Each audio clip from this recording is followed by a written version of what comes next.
টাকা পয়সা তুমি কব্বরে নিয়ে যাবে এমন একটা অবস্থা। একটা কামলা নিলে কি হয়, দুইটা কামলা নিয়ে তুমি নিরে শেষ করে দিবে। তুমি এই কতদিন ভরে একা একা নিরেবে ভাই? প্রতিদিনই হচ্ছে তাই? এত টাকা কামাই তারপরে কয় গরিব মানুষ, চিন্তা করার জো আছে?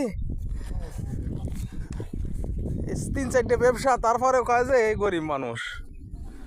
নিরে দাও ভাই, নিরে দিলে টাকা দা। ভুট্টা লাগালে কি সুদার হলো, কান কত বড় ব্যাপার কি বুঝলেন? কাইন বড় হয়েছে। পাতা কাটছে কেটা ভাই? পাতা ভাই আমি এটি থেকে ছিঁড়ে নিয়ে আসি তাকে বাস। উপরের গুণা কাটা যাবি না তো, নিচের গুণা কাটতে?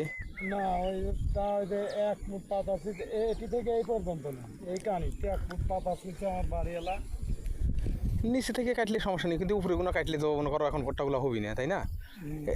একটু লক্ষ্য রাখো দাদা, যেহেতু তুমি থাকো। না এই বর কি দেওয়া দিছি কলাম তাই? আরে আল্লাহ।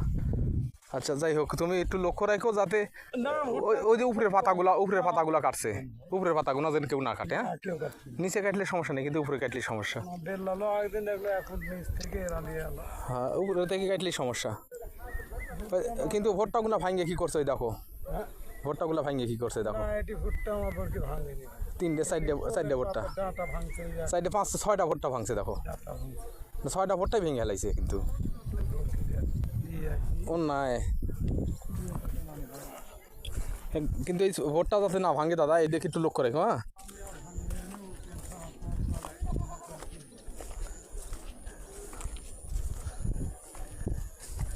একটা ইসরে ভুট্টাগুলা কেমন করে ভাঙছে। 1টা 2টে 3টে 4টে 5টা 6টা ভুট্টা ভাঙিয়ে ফেলিছে। ইস, কষ্টজনক, এত কষ্ট করে। তা পাতাগুলো, উপরের পাতাগুলোই বেশি ভাঙছে গো ভাই। ভুট্টা 6টা, উপরের পাতা।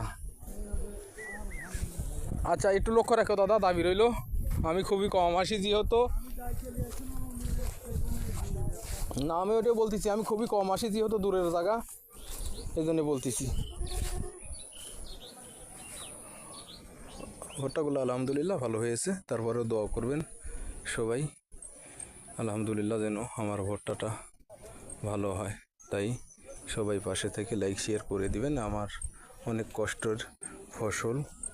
তাই প্রিয় বন্ধুরা সবাই একটু আমাকে কৃষি ভিডিও বানাই, তাই শেয়ার করে পাশে থাকবেন এবং ভিডিওটা সবাইকে দেখার সুযোগ করে দেবেন। আমি কৃষক, আমি একটা কৃষক, এই কারণে বলছি।